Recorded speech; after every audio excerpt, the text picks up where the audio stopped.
Hello everybody, John from Movie Burners here, back with another movie review, and today I'm going to be discussing a 2017 release.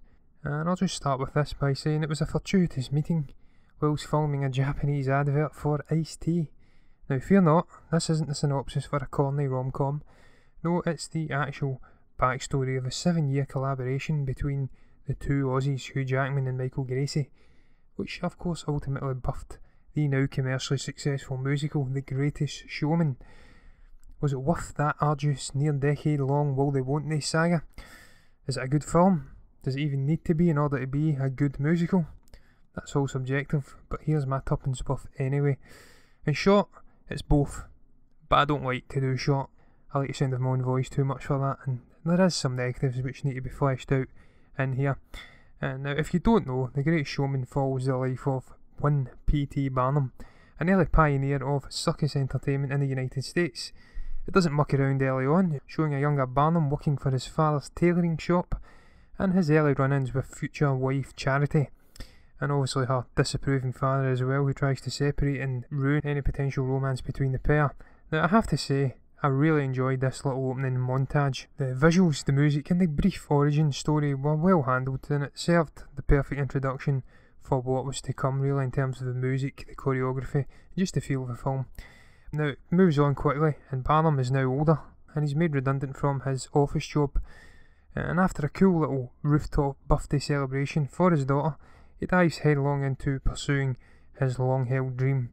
He hoodwinks a banker into giving him money, telling a little white lie, with which he purchases a centrally located, striking looking building. Initially this is transformed into a museum, and later the circus itself. I like the rare little highlighting of an actual historical event here with the museum nod, a fact I thought had been omitted when I actually watched the trailers for this film. Now without getting drawn into a detailed plot summary and boring anybody actually listening to tears, he then recruits his ragtag group of oddities, each one of them with their own seemingly distinctive quality or trait, except maybe Zendaya's Anne Wheeler, it would seem, or maybe she was just recruited because she was a black person. There was a comment about that, who knows. He also persuades Philip Carlyle, played by Zac Efron, to leave his boring life behind for a more adventurous show business partner relationship, and his dreams pay off, with the crowd really gagging for it and turning up in their droves. But Barnum is addicted to success, and he soon abandons the circus just as things are looking rosy. I say abandon, he goes off on a tour with a Swedish opera singer by the name of Jenny Lind, played by Rebecca Ferguson, and he's infatuated by this blue-eyed beauty, and as I said, he abandons his family and his circus to go away. And that's really the main thematic questions explored in The Greatest Showman. It's about ambition, fame, success, and the pitfalls lying in wait should you actually achieve any of them. Is family, friends and morals more important than celebrity status and money? That's the questions explored here, and it's certainly what Philip and the rest try to show Barnum, and of course he soon realises it himself anyway when the honeymoon period wears off on the tour, and he seems to regain a hold of who he is as a person and what his goals are in life. Now the first criticism would probably be the use of artistic licence in this film. Philip Carlyle and Anne Wheeler don't exist, you may be surprised to hear. They're made up characters. The whole interracial relationship plot art thing, whilst not offensive or anything, did feel forced in the main, and honestly I don't think it added anything to this film's main plot. And Jenny Lind wasn't a man-devouring family wrecker either.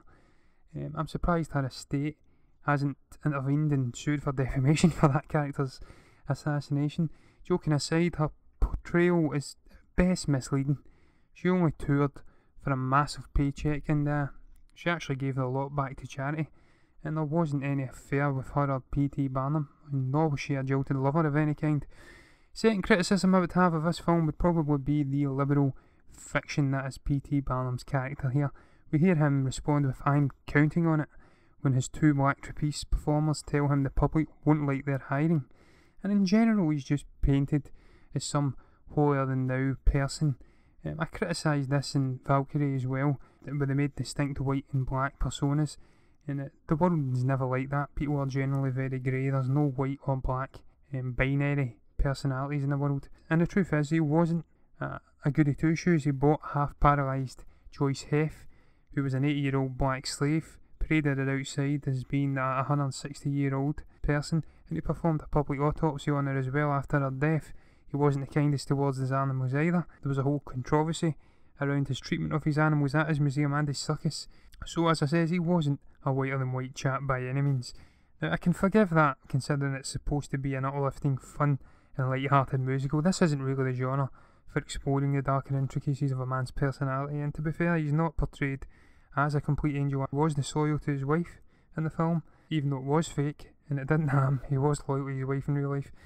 And there's the whole Tom Thumb name he gives to a particular height-afflicted chap, which kind of highlights the treatment of the performers he brings in. He wasn't the kindest towards them at the beginning, so fair play, they did try and add some depth to the character, but in the main he felt a little sterilised.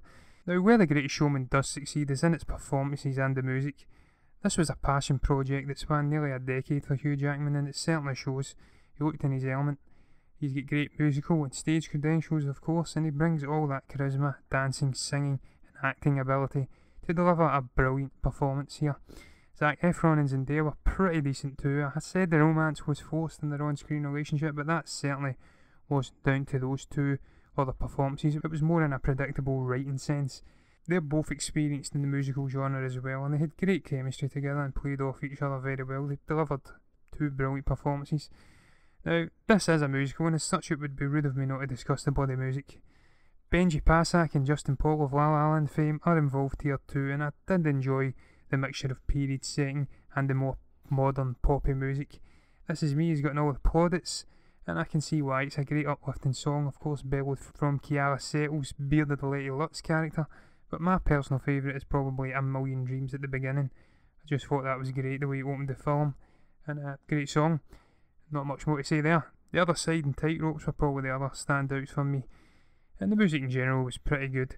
In the end though, it's clear that Jackman and Gracie don't want you fixating on every minute detail of this film's take on Barnum's life. Indeed, the man himself apparently had about 3 different versions himself, so no real issue in adding another one into the fray.